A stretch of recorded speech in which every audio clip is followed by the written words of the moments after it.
Hello friends, स्वागत है आप सभी का मेरे चैनल पर। आज के इस वीडियो में आपको 40 साइज़ फुल इलास्टिक पेंट की कटिंग करना बता रही हूँ, बिल्कुल ही आसान तरीके से। अगर आप इस तरीके से कटिंग करेंगे तो ना तो आपके आसन में खिंचाव आएगा और ना ही आपकी मोरी घूमेगी। इसके लिए ये हमने 2.5 मीटर कपड़ा लिया है। ये सूट का ही कपड़ा है। ये देखिए, इसकी ओपन साइड मैंने अपनी साइड रखी है और इसका बंद भाग मैंने सामने की साइड रखा है। सबसे पहले हम कपड़े का उरेब निकाल लेंगे, तो इसके लिए हम एक सीधी लाइन खींच देंगे और जो हमारी साइड में कपड़े की कन्नी है वो भी हमें मेजरमेंट में नहीं लेनी है, तो इसके लिए भी हम एक सीधी लाइन खींच देंगे। ये जो हम लाइन खींच रहे हैं इसके आगे से ही हमें मेजरमेंट लगाएंगे। ये कन्नी का कपड़ा हमें मेजरमेंट में नहीं लेना है। कन्नी का कपड़ा अगर हम मेजरमेंट में लेते हैं तो हमारे सूट में खिंचाव आता है। अब हम इलास्टिक के लिए मार्किंग करेंगे, तो हम यहाँ पे ऊपर 2 इंच इलास्टिक के लिए कपड़ा छोड़ देंगे और इन निशानों को स्केल से सीधा मिला देंगे। अगर आप ज़्यादा चौड़ा इलास्टिक ऐड कर रहे हो तो आपको 2.5 इंच छोड़ देना है, नहीं तो आप 2 इंच छोड़ दीजिए। अब हम पेंट की लंबाई का निशान लगाएंगे, तो ये हमें लंबाई का निशान ऊपर जो हमने इलास्टिक का कपड़ा छोड़ा है उसको छोड़ के फिर निशान लगाना है। यहाँ हमारी पेंट की लंबाई 37 इंच है, तो हम ऊपर इलास्टिक का कपड़ा छोड़ के उसके बाद 37 इंच पे निशान लगा लेंगे। इधर सामने की साइड भी हम 37 इंच पे निशान लगा देंगे और इन दोनों निशानों को स्केल से सीधा मिला देंगे। अब हम मोरी के लिए कपड़ा लेंगे। जितना भी आप मोरी चौड़ी फोल्ड करना चाहते हैं उसी हिसाब से आप कपड़ा रख लीजिए। यहाँ मैं 2.5 इंच कपड़ा रख रही हूँ और इन दोनों निशानों को हम स्केल से सीधा मिला देंगे। अब हम हिप की मार्किंग करेंगे, तो यहाँ हमारी हिप साइज़ 40 है। 40 को हम 4 से डिवाइड करेंगे तो हमारा आएगा 10 इंच और 10 इंच में हम 2 इंच प्लस कर लेते हैं। चाहे आप किसी भी साइज़ की पेंट बनाओ, आपको यही फॉर्मूला काम में लेना है। 10 इंच में हम 2 इंच प्लस करेंगे तो हमारा 12 इंच हो जाएगा और यहाँ पे हम 12 इंच पे निशान लगाएंगे। अब हम आसन की मार्किंग करेंगे, तो आसन के लिए हम 1/2 इंच बढ़ा लेते हैं इसमें, तो हम 12.5 इंच पे निशान लगाएंगे। आसन वैसे तो हम नॉर्मल साइज़ में 11 इंच रख सकते हैं और थोड़ी बड़ी साइज़ हो तो हम 12 रखते हैं और उससे ज़्यादा बड़ी हो तो फिर 12.5 से 13 इंच हम रखते हैं। पर ये फॉर्मूला आप रख सकते हो किसी भी साइज़ का। अगर आपको आसन निकालना है तो ये सीधा सा फॉर्मूला है। इस तरीके से आप किसी भी साइज़ का आसन निकाल सकते हो। अब हमने जैसे ऊपर 12 इंच पे निशान लगाया तो हम नीचे भी 12 इंच पे निशान लगा देंगे और इन दोनों निशानों को हम स्केल से सीधा मिला देंगे। अब हम आसन को बढ़ाएंगे, तो यहाँ हम आसन को 2.5 इंच आगे बढ़ाएंगे। अगर हमारी इससे कम साइज़ होती तो हम 2 इंच बढ़ाते और अगर इससे हमारी ज़्यादा साइज़ होती जैसे कि 48 या 46, 44 ऐसे होती तो हम 3 इंच बढ़ाते। अब हम आसन की गोलाई देंगे। यहाँ हम 1.5 इंच पे आसन की गोलाई देंगे। ज़्यादा गहराई में गोलाई नहीं देनी है, नहीं तो आपके आसन में खिंचाव आएगा। अब ये जितना भी हमारा यहाँ पे मेजरमेंट आया उसको हम ऐसे इंच टेप से नाप के इंच टेप को डबल फोल्ड करेंगे और इसका सेंटर निकालेंगे। यहाँ हम इसके सेंटर की मार्किंग कर देंगे। सेम हमें ऐसे ही नीचे सेंटर निकालना है मोरी का भी। जितना भी हमारा मेजरमेंट आया है उसका भी हम सेंटर कर देंगे और इन दोनों निशानों को स्केल से सीधा मिला देना है। अब हम मोरी के लिए मार्किंग करेंगे, तो यहाँ हमें मोरी 8 इंच रखनी है, तो 4 इंच हम इधर मार्किंग करेंगे और 4 इंच पर ही इधर मार्किंग करेंगे। जितनी भी आपको मोरी रखनी है उसी हिसाब से आप मार्किंग कर लीजिए। इन दोनों निशानों को हम सीधा मिला देंगे।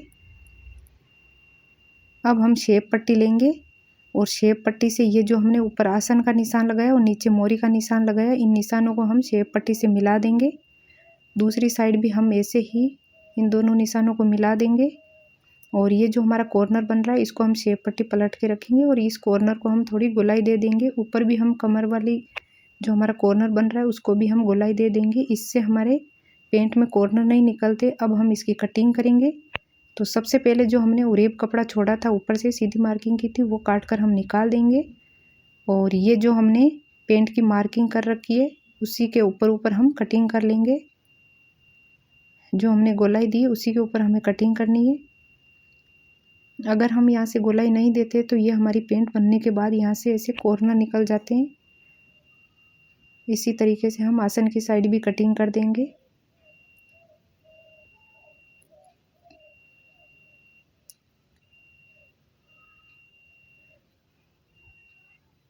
और ये हमारे फ्रंट पार्ट की कटिंग हो गई है।